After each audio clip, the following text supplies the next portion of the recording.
Hey everybody, Lauren Basilini here from Monmouth Ocean Ed Services Commission, Tinton Falls, New Jersey. Welcome to session 4. This is workshop number 16. Just a reminder, if you'd like to tweet along with us, use hashtag the EdCollab Gathering, hashtag 16. I'm here today with Trudy Ludwig and JoEllen McCarthy, and they're going to be having a conversation about helping kids to be kinder and more compassionate through literacy and life lessons. So I'm going to send it over to JoEllen. JoEllen, are you with us? Yes, I am. Thank you. Hi, everyone. I'm super excited to be part of today. It's been just a wonderful day, and to have the opportunity to get to have a conversation earlier with Jeff, and now to be working with Trudy Ludwig. If you don't know Trudy Ludwig, you need to run to the library or bookstore and check out her books, because she happens to be an amazing person inside and out, and her books are just wonderful, powerful picture books that really help to promote conversations that are so meaningful in teaching kids about empathy and kindness. She's someone who is an expert and a children's advocate, really. Her books deal with conversations about friendships and social and emotional issues, and become an opportunity really to have meaningful read-alouds and also touch the hearts and the minds of our kids, which is what it's all about. So I'm excited to introduce Trudy to you, and I have a slide with all of her books while she introduces a little bit about herself, and then we're going to get going with our conversation. So thank you all for joining us, and I'm so excited. Hi, Trudy. Hi, it's so much fun to be here. I'm really thrilled, and thank you, educators, for tuning in to hearing our conversation. I hope you find it informative and entertaining, because that's important too, and that we're not just talking heads. So I got involved in writing children's stories back in 2002. I was a professional writer in marketing and advertising. I was the one that created landfill in your mailboxes, writing about products and services I had no interest in. And one day my daughter came home from school, her first week of school in second grade, and I got a call from her teacher and a call from a parent that saw something go down on the playground. And what it was relational aggression. That's using relationships to manipulate and hurt others. It's a form of bullying, much more common than physical bullying. It's the primary form of bullying in the adult workplace. And the question that kept running through my head is, what do you do when the kids who are her so-called friends are bullying her and you're friends with the kids' parents? So I was really at a loss as to how to address this, and it brought back memories of my own experiences, both as a child and a young adult, dealing with this type of aggression. And so I ended up trying to research for more information on the internet and in the libraries, and I couldn't find anything. So I decided to write books to help fill that resource gap, to help kids understand how to become better friends. I love that. I think it's so important, you know, what you said about how that impacts your own life, your child's life, Right. and in an adult life. I think that it's so interesting because as a staff developer, when I use books for, you know, read-alouds and talking about craft lessons, I always try to search for those titles that can help with regards to, you know, killing two birds with one stone, or I should say feeding two birds out of one hand. You don't want to talk about killing on empathy. No. Wrong choice of words.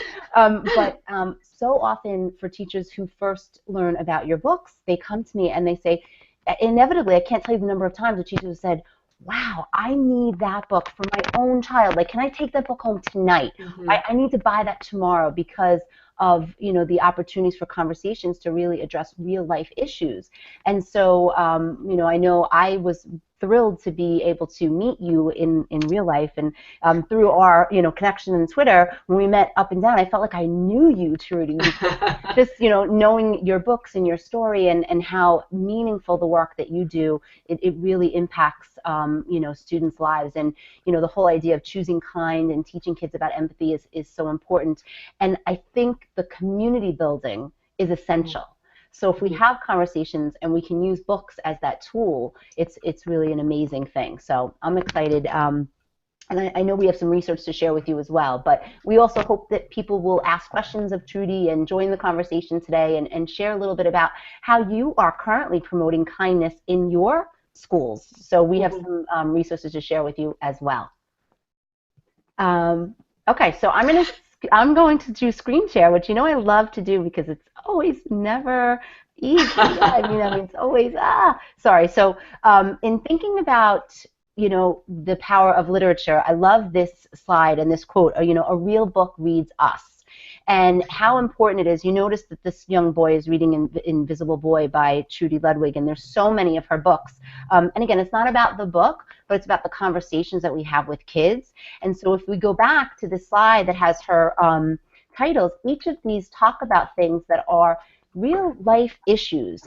And thinking about my secret bully, as Trudy said before, about the aggression that happens in kids just being bullies to each other and not being kind, or in Just Kidding, that opportunity when you notice kids who are teasing each other and just can be really horrible. And so we want to talk more about getting kids to be thinking about. Oops, sorry, I was trying to cancel my screen share. Hopefully I just did that. I apologize.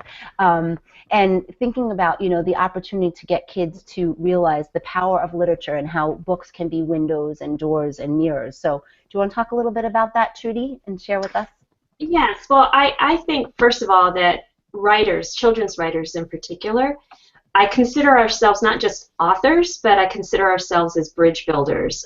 We write stories to connect kids to the stories themselves, the action, the characters in the stories, their thoughts, feelings, and behaviors. But we also write it to connect kids with other readers so that they can understand one another and deal with difficult, sticky situations and come up with some creative problem solving in a safe social setting. And that's why I think it's really crucial that books be used as a supplemental tool with adult guidance to help them really instill inside those kids critical thinking skills. Bibliotherapy has been around since books have been around. Back in the ancient tombs of Ramses III, they had excavated and found an ancient library, and over the doorway of the library, it was talking about healing power of books. And children's literature since 1946 has been used to address social emotional issues with kids. And it was primarily used in therapeutic forms, but now it's really being used in the classroom and at home with parents to get conversations started in very safe ways and to help kids know what it feels like to be in someone else's shoes and get more perspective. I love that you said that. I think the knowing, the feeling, and the doing is where the read aloud can be so powerful and so influential because, and I just shared a tweet before, I know the work of Thomas Lacona, we've talked about that before with character education, where, he says how we have to first have kids have the knowledge base and the understanding, and then to be able to have the opportunity, if they have the knowing and they have that empathy and understanding and connection, then it impacts, the feelings and their emotional understanding. And then, in turn, we hope it impacts their actions, which is really just, the knowing, the doing, and the feeling is essential. So that whole idea of educating the head, the heart, and the hands is really wonderful. So I have a few slides that I want to go back and add to share some of that resource with you as well. So let me pull that up. So we were talking earlier about the benefits of using KidLit and how it instills critical thinking and how it can foster pro-social attitudes and behaviors. But I think when we talk about this, we have to think about the layers, right? And we talked, Trudy, you and I, in putting this together and finding the opportunity to layer our our students' thinking and their actions. So can you talk a little bit about that for us, please?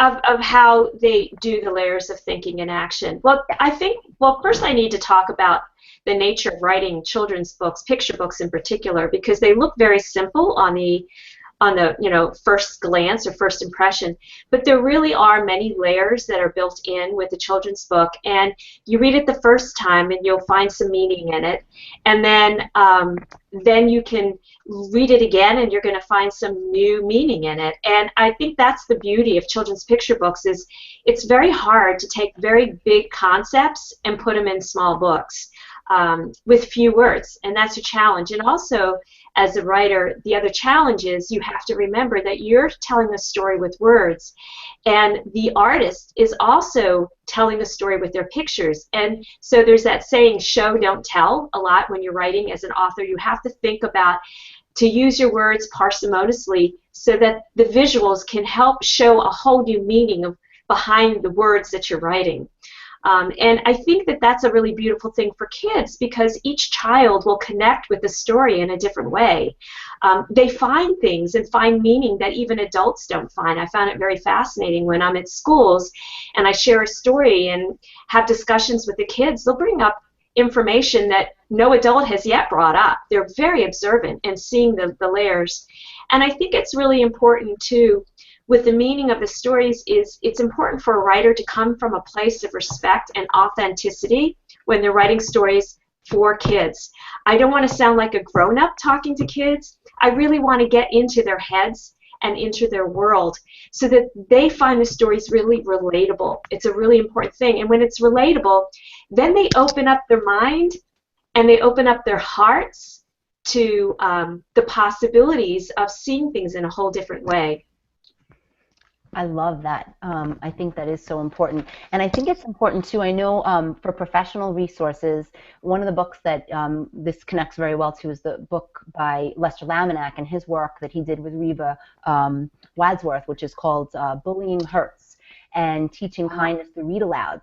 And one of the things that really strikes a chord for me is, and goes back to what we were talking about with the community, is how, even within layers, that we don't just start off with like the bullying experience, that we focus first on, the positive and all of that, and then kind of getting that sense of safety and community where kids feel comfortable with one another and know that, I think that's the most important, that's probably the most important part of our jobs as educators, is to create a sense of community of learners where kids are comfortable and, want to be there and feel safe and feel that, it's a good place to be.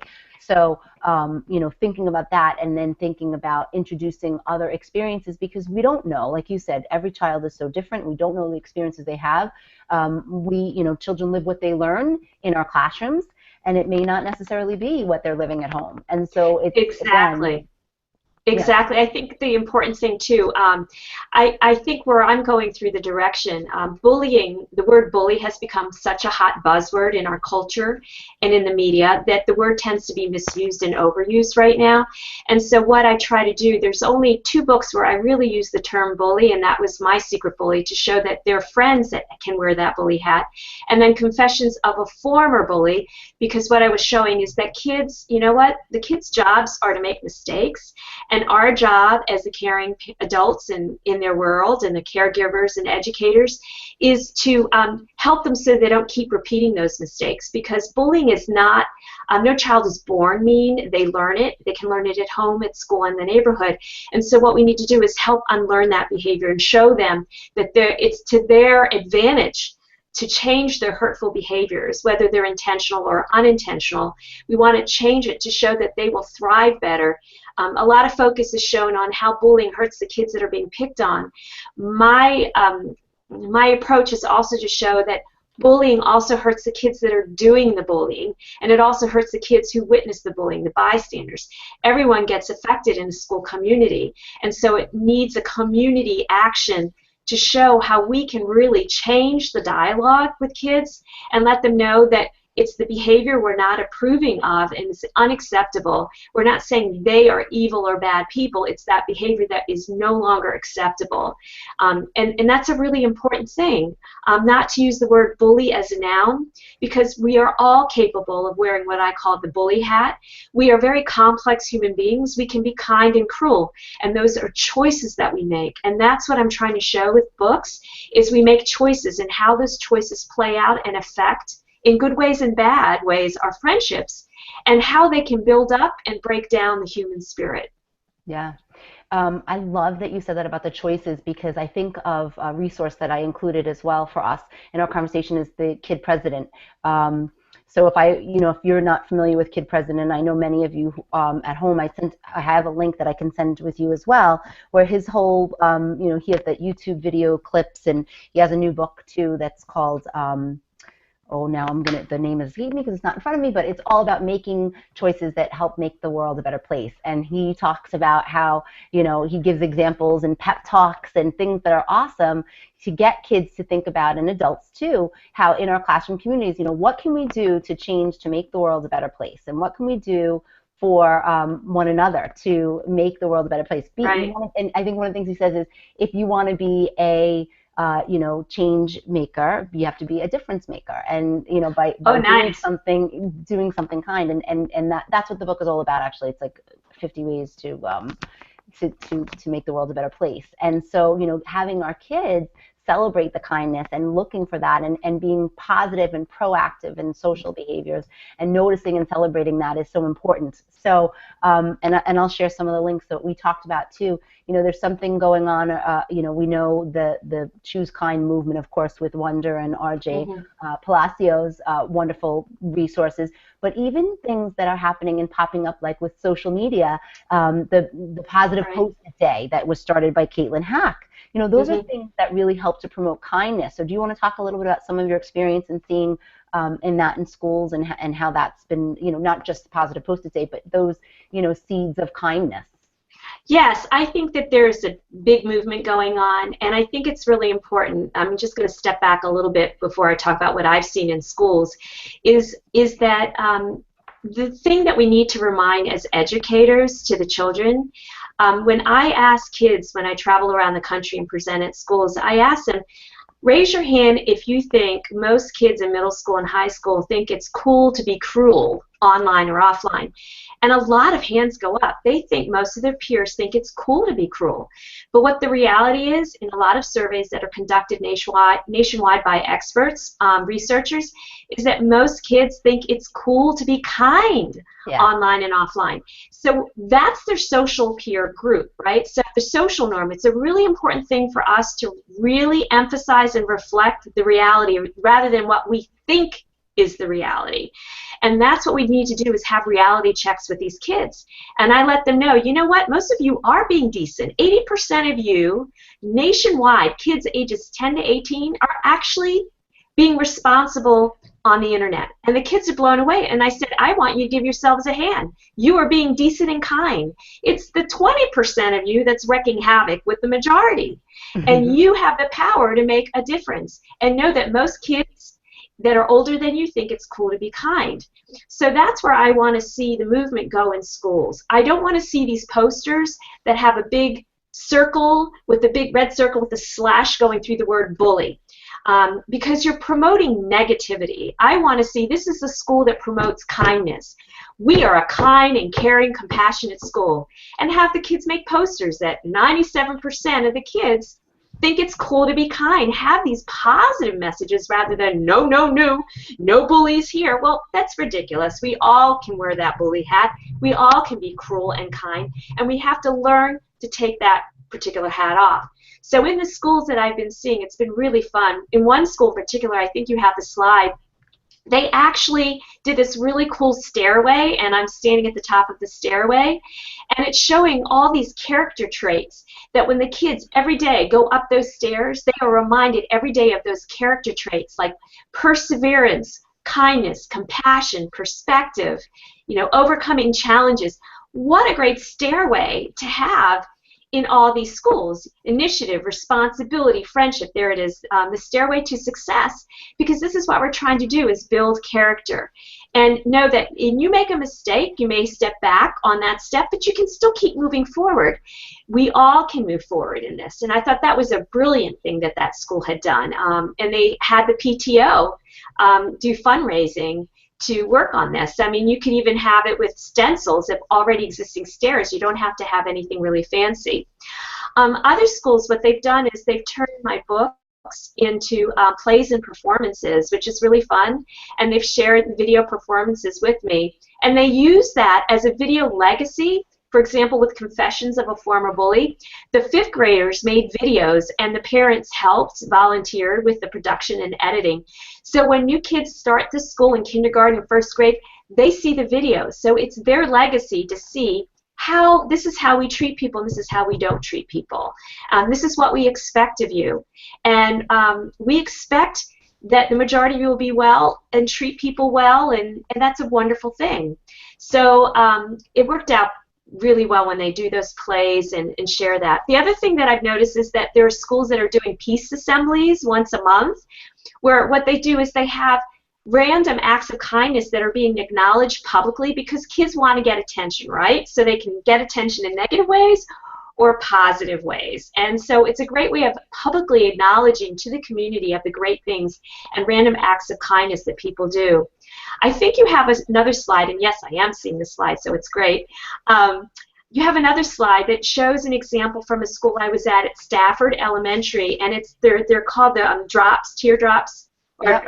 drops of kindness. I have it. I do. It's right here. Yeah, there it is. It's 1,000 drops of kindness, and it's really cool because this school won the 2014 Spirit of Unity Award for building a culture of peace within their schools and communities. And each tier represents a handwritten note of what that child did to promote kindness and reach out. And it's the idea of the drops of kindness can cause this ripple effect. Even the smallest drop of water can cause this ripple effect. And it's a really great thing, because the more kindness that is spread out, the more kindness comes back. And I think that's the other thing that they say about happiness. The key to happiness is giving to others and seeing how we're helping others and making them feel good about themselves and good about others. And my other big message, it's really cute. I've gone into schools where they talk about being a superhero. The thing that I try to relay to kids is you don't have to be a superhero to be a hero in somebody else's eyes, which is one of the reasons why I wrote The Invisible Boy, is I wanted to show that you could be an average kid. You could be a normal grown-up just like me. All it takes is reaching out in small, safe ways to make a big difference in someone else's life. And when I talk with the kids and when we do the presentations, I say in that story, The Invisible Boy, show me with your finger how many people it took to make Brian feel less invisible. And the kids all raise one finger. And I say, what's that? The power of what? And they shout out one. And I repeat it again. The power of what? One. And I point to the kids and I say, you each have that power within you to be a hero in someone else's eyes. You can make that difference. And they carry that over, and they write posters, they put it up. So it's all about seeing these positive messages rather than the negative messages, no bullies, no this, no that. And also, what I've been seeing too with schools is they're really trying to help turn kids' way of thinking around. I love what this one school did. You know how you always have toddlers on the playground, and they always go up to the teacher, Mrs. Andrews, Jenna did this, and Michael did that. And those toddlers, those kids, are not very popular, you can see, with the other kids. They don't like them. They drive them crazy. But that's how the kid gets the attention. So what I noticed, what some schools have been doing, which is really cool, is they give those toddlers, those known toddlers, little fanny packs on the playground, and they have slips in the fanny packs that says, gotcha, caught you in the act of kindness. And so their job now is not to look for what's going wrong, but for what's going right on the playground. And they hand those acts of kindness, gotcha, caught you in the acts of kindness tickets to the kids. And the kids, if they collect enough in their class, they're rewarded by having an extra recess or lunch with the teacher or some fun project. So it's a win-win situation. It's reinforcing kids to do positive behaviors, right? It's positive behavior support reinforcement, but it's also rewiring those kids' brains where the way that they used to think they could get attention was by focusing on the negative, and now we're rewiring them to focus on the positive. Yeah. I think, the whole idea of mindset and positivity and in the language that we use to speak with kids, like Johnston's work, or just in how we approach situations with our kids, and just thinking about, right. Positivity is so important. And I think that that's the focus. That's the most important thing that we can do to build community, because, as you said, it just takes the power of one and that ripple effect. One act of kindness begets another act of kindness, and on and on and on. So it's really important. I do have another slide that we had talked about using, which had some resources for other people as well after, because again, today's been an amazing day and an amazing opportunity, but everything goes by so quickly. So if people want, we'll share out some of the slides with the links to follow up and to visit, like the sites for Kid President. But one of the things that we talked about is some of the resources you have at your website as well, Trudy. I think you should see it on the bottom of the screen. It says trudyludwig.com, and connecting to conversations for, again, I love what you said about involving parent community too. It's not just our schools, it's the whole broader picture of what our community entails, and that's parents as partners too. So, thinking about PTAs and PTOs and PT chats and just continuing that conversation is so essential. So right. I'm excited about that. And there's another resource that I had shared with Trudy, and I'll put up the link in a second, but that's called values.com, where they try to share positive quotes on a daily basis. And they have a link, which I'll send to you as well, that has videos. And they're really basically commercials. And, they have these little scenarios, which then become great opportunities for conversations back in the classroom as well, in being able to look at the layers of meaning hidden in there. So I'll put that up as well. And I'm going to share, I have a few snapshots as well from examples of kids' classrooms and student work, and I would love to have you guys on your end share, if you're watching from home and you want to share with us some of the things that are in that demonstrate kindness in your classrooms. That would be great. So here's the link that I mentioned about values.com, and I'll send out the whole thing. But in this one, again, having the opportunity to think about how one person can stand up and make a difference. And there's also another example here in a cafeteria scene, where if you have a chance to click on that link and to check that out too, this young student is looking for a space, and of course it's typical scenario of the beginnings of what happens, and how it just takes one person to make a difference. And so those are great resources. I know Trudy has offered to share some opportunities in the back of her books if you do use her books, but again, just thinking about role play and conversation that we have with kids, so essential and so important, because it's about that metacognition again, our kids internalizing these experiences, thinking about it, and then also thinking about how they can make a difference and empower others. So do you want to talk a little bit about that, Trudy? Oh, absolutely. There's this Chinese proverb, and I may be doing a variation of the original proverb, but I love the proverb. It says, I see and remember, I listen and forget, I do and understand. And that's what we're trying to do, is get kids, when they read something, then do some activity with the book. I think it's really important, because then they can process on what really is going on in that story, rather than just reading the story, and really getting more critical thinking going on with the stories.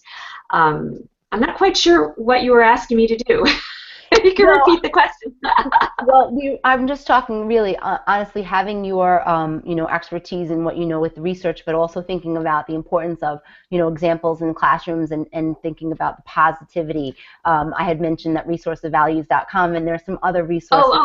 I'd be happy to. In fact, actually, for teachers, you don't have to really reinvent the wheel. Oftentimes, you'll find ready-made lesson plans by school counselors that you can use in the classroom, and other teachers.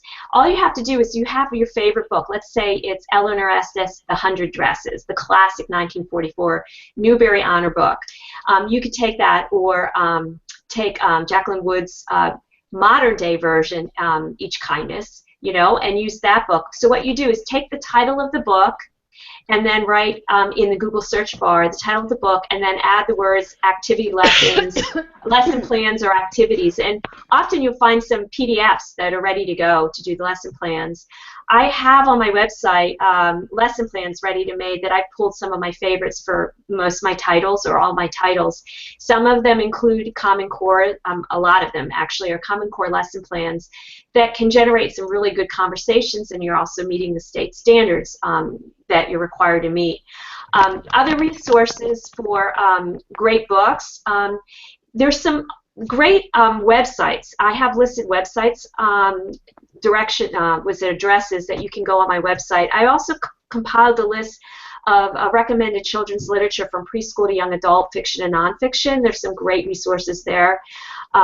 There's also, when you were talking about some great websites that promote positivity, there's the Family Online Safety Institute has a platform for good.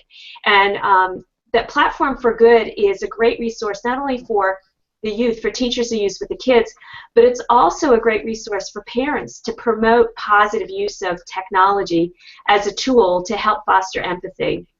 And you see that slide right there. I love your glitter day. You want to talk about the glitter? Sure. I was just trying to put up, I didn't mean to interrupt, I apologize. But No. as you were saying about positive, I had mentioned before, and there's the link to, Caitlin Hack is a student who actually on her own had started this idea of positive Post-it day. And so those are just some examples.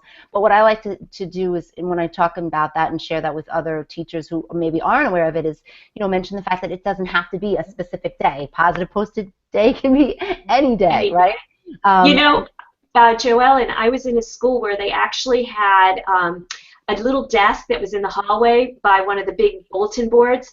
So kids were encouraged to write positive Post-it notes randomly to people and put it up on the wall as they went by, and they had these Post-it walls throughout the school. And it was really fun to see what people were posting. These little kids were saying really positive messages, and you could see it. And the other thing that the schools have done too is when kids watch other kids do acts of kindness, they report it to the office and they write it down in a little 3x5 card, and it goes into this positive like kindness box. And what happens is the principal each day picks out one of those kindness acts and then reports on the intercom, a person was spotted being really kind, and this is what that person did. Congratulations to so-and-so for being a kind and caring person. And then the principal would also call the child's parent to let them know what positive behaviors, because usually you get really scared when you hear from the principal, right? When you get a call from the teacher or the principal. How wonderful it is for a parent to receive a call saying, your child was caught in the act of kindness and we wanted to share it with you. Love that. Absolutely.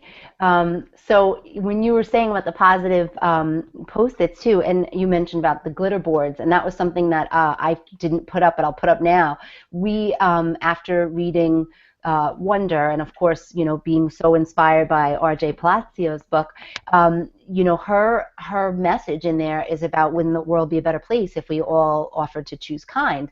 And a favorite quote that comes in there is the quote that says, kindness can spread from person to person like glitter. So in one of the school districts that I'm fortunate to work in, there's we call her glittery Robin. And we talked about this a while ago, and she said, oh my gosh, wait a second, I have to go get my glitter board. And I was like, glitter board? What are you talking about? So she went and she got this board, which was basically, she had made her own little dry erase board with pink glitter behind it, which is very Robin. And she said, that quote would be great for the glitter board. So it got us thinking. And so now we've tried to share that. And most of the schools that I work in, they all have done this. And I've been sharing with people outside of schools and on Twitter. And so if you like the idea of spreading kindness, finding some meaningful quotes, put it on a glitter board, and thinking about that message of how kindness can spread like glitter. It's not just kindness, but it's it's the wonder and the contagious enthusiasm for that. That what can we do to make the world a better place? So I'm really appreciative to Robin for planting the seed of that idea, and I'm excited about seeing it grow. In fact, the geek that I am, shared it with R.J. Palazzo, and she was like, oh my gosh, glitter boards, I love it. And of course, I'm like screenshotting the page to show it to Robin, like, look, RJ commented on the glitter. And she's a hard person to get a hold of because she's so busy, Yeah. Does wonderful work. I'm a really big fan of her work. I wanted to share, if you don't mind too, the other important thing about using children's literature to foster empathy and perspective.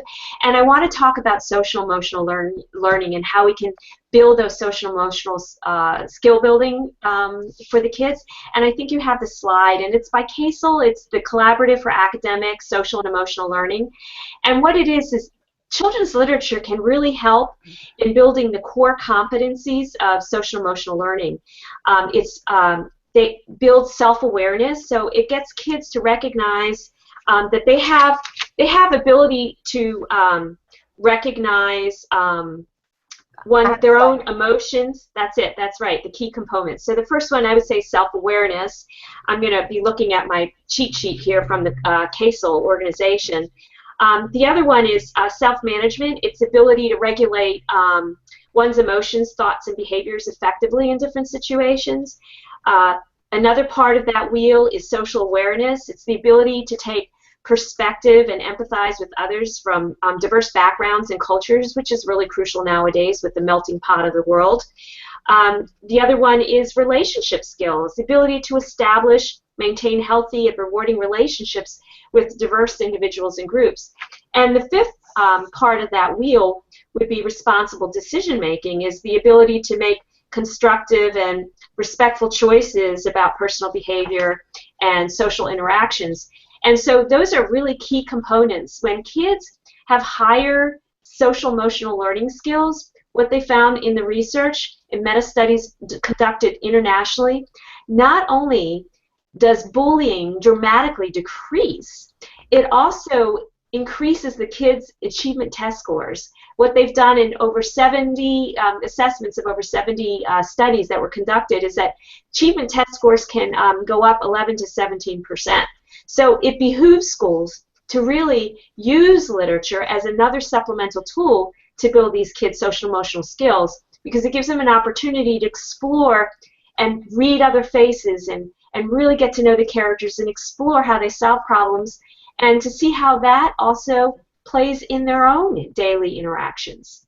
Yes, I'm glad that you brought that up. Thank you. And we are going to share all of the links to the resources and the slides from the session for those of you who are looking for that and can follow up on your own later. So, but I also think, again, you keep bringing up the same conversation, which is about the way that we speak to one another, the way that we act towards one another, and it goes, again, to the actions that we do and the thoughts that we have, and how our job, again, being positive, proactive, pro-social, and really focusing on kindness. And so I think that's important. And I have a few other examples of student work that and schools which I think really do celebrate that, and I want to put that up as well. But I hope people are sharing and can continue the conversation with the Ed Collab gathering and the hashtag for 16, which is our session. But you can also follow Trudy Ludwig online anytime, and she's wonderful. In fact, my little Trudy story, I have to tell this story. Okay? A little side story, but this is how we quote unquote met. But I was, as a proud Nerdy Book Club member, was participating in one of the chats, and JoEllen and Colby have their title talk on Sundays, and so the topic was about kindness and character and thinking about character ed. And so I send a random tweet, never met Trudy before, and I say, oh my gosh, can't wait to talk about this. We'll have to bring up Trudy Ludwig's name. And so Trudy sends me a message back and says, thank you so much. And then she sends me a private message and says, can you help me? I want to, do the chat. I'm not really sure how to do the chat, remember? And so we have this great conversation back and forth, and she participated and was a huge, asset to the conversation and sharing her resources. And then afterwards, Trudy sent me a copy of her book signed, and I was like, oh my gosh, Trudy, it's such a sweet thing. And so that's my little sidebar, how I met Trudy conversation. But just to let you know about the kindness and the act of kindness, she really is a wonderful person. And we're presenting together at NCTE with Catherine Otoshi, who wrote 1 and 2 and 0 and has a new book coming out, Beautiful Hands. Beautiful book. Beautiful book. And also Marissa Moss, who writes fabulous nonfiction picture book biographies about heroes who are really everyday heroes that no one has known of. So I think the fact that this ongoing conversation continues and does continue in classrooms that we work in is a wonderful thing. And I know people are doing amazing things. So when you share those little ideas like glitter, it does stick, and so we can get an idea, right? And you get the idea, and then you say, oh, I love how they did this, and I can try that or adapt it for this, and that's what's so powerful about collaborative opportunities and days like this, and just teachers coming together to share. It's so essential. So it's a really important thing to do. And actually, I wanted to say, thinking about glitter, there was a great one that I think it was C. Jane Wright, and it's a teacher that shared another teacher's lesson plan for the Invisible Boy. Was an activity, and I called it the Pepper People. And so she had the kids read the book, The Invisible Boy, and then did this. It was like a science project. She had all these peppers. She sprinkled pepper in a plate, a shallow plate of water, and then and then added a little bit of soap bar in it, a soap bar, and all the peppers ran away from the soap bar. And she asked the kids, why do you think all the pepper people are running away from Mr. Soap Bar? And they go, maybe he's a kid who's bullying, or maybe they're not being nice and they're intentionally excluding him. And then what she did is she added sugar, and when you add the sugar, the pepper people came back to the soap, and she said when you add a little bit of sugar and kindness and sweetness, you can get people to come together. And it was just a beautiful physical manifestation of that statement. And that's that activity where when we do, we understand. It's like that Charlie Brown old cartoons where you'd have the teacher lecturing, be nice, be kind, whack, whack, whack, whack, whack, right? Right. It goes in one ear and out the other, but when you can do activities with respect to books, that message really hits home for the kids. Yeah, absolutely. I love that idea of bringing the pepper people. Yeah, and the sugar bringing it together. It's so awesome. Thank you for sharing that. So I'm going to share a couple of pictures. If people have pictures too, or if they have questions for Trudy, of course, please take this opportunity. Feel free to to join us and add to the conversation. And I'll pull up another slide. Because you can. I can. And it's great pictures. We talked about the power of one, and I just wanted to mention this as well because I think it's important. I had the privilege of working with Jeff Anderson this morning, and one of the things he says that I think is so important too is, words have the extreme power to ignite or to extinguish. And I think that that's, an essential thing to be mindful of in all the work that we do. And again, as we've been saying again with kindness is so important. So. I should have this up now. There's our glitter board again. And, again, from R.J. Palacio, when given the choice between being right or being kind, choose kind. And that's from Catherine's board. And so another, great case to show she's not living in New York. So thank you, Catherine, for joining our little glitter board movement. And I thought these were great examples too, just different samples from kids and thinking about, this is how the world should be. And that's an example from an 8-year-old Miles, and everybody coming together, and be proud of yourself. And, after reading another book and thinking about messages and finding that's, to me, that's a central message, in finding the heart of what kids need. That's what this core should be about, not the standards, but about touching the hearts and minds and hands of our kids. So here's, planting seeds of kindness. Again, like you said, the drops, and thinking about that. And I have a link which I'll share as well with some wonders from Wonderopolis that really can add to the conversation and to the actions and in thinking about connecting kindness and wonder. So I want to leave that with people as well. And, just thinking about that how it, watch our kindness grow. I love that. That's from a school that I work with in Southold out east. And, just thinking about paying it forward and how something as simple as a smile can make a difference. So I'm really appreciative to having you here and having your smile and being able to see your passion and your enthusiasm for the work that you do. And thank you for your books and your resources. And do we have questions? I'm not sure if anybody sent in a question because it's a little hard to multitask, but we certainly will get back to you if you do have questions for Trudy. And while we're waiting for questions, I just wanted to also mention that the whole point when kids do make mistakes, or if they're being hurtful, whether intentional or unintentional, part of it, the whole thing is not about punishing kids. It's really about natural, immediate consequences that escalate to take the fun out of that hurtful behavior. Kids are doing certain things to get certain needs met. That's why they do it. So we need to understand what problem were they trying to solve, what need were they trying to get met. And the other part of the equation of the natural immediate consequences to take the fun out of it for them, but it's also about restorative justice, and it's now what can you make up for the hurt that caused another. And you have one of the slides where there have think about it tips that was done by my mentor, and I added an extra one. When you take a story, you can take any story, because all stories, all children's literature and adult literature is written based on there's a problem, there's a crisis, something happens. Otherwise, if everybody was happy all the time, nobody would read the book. So there's some issue that's being addressed, whether it's fiction or nonfiction, right? And so what you can do is saying, okay, what happened? What went wrong? What problem was the character playing and what went wrong? how could that character have handled the situation with no one getting hurt? Give me 3 examples of how they could have handled that situation.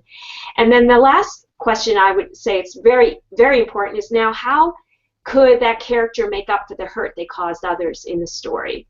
And that's a really good way, if you can get kids in that practice mode, because kids are impulsive, they're impetuous, and they do and they act really quickly. So we want to take, once that action or had happened, is to break it down for them so that they really think about what they did, the cause and effect, and then how can they make up for the hurt, because that's part of compassion and empathy. Kids who bully have a lack of empathy. Now, when I talk about empathy, it's not only what it feels like to be in someone else's shoes, the other critical part of defining empathy and feeling compassion for another person's pain and suffering. Because if you just say what it feels like to be in other people's shoes, there are a lot of popular kids that are very aggressive relationally. They know how to go after another kid because they know about social status and power. What they're lacking is that second key part of empathy, is feeling pain and compassion for another person's sufferings.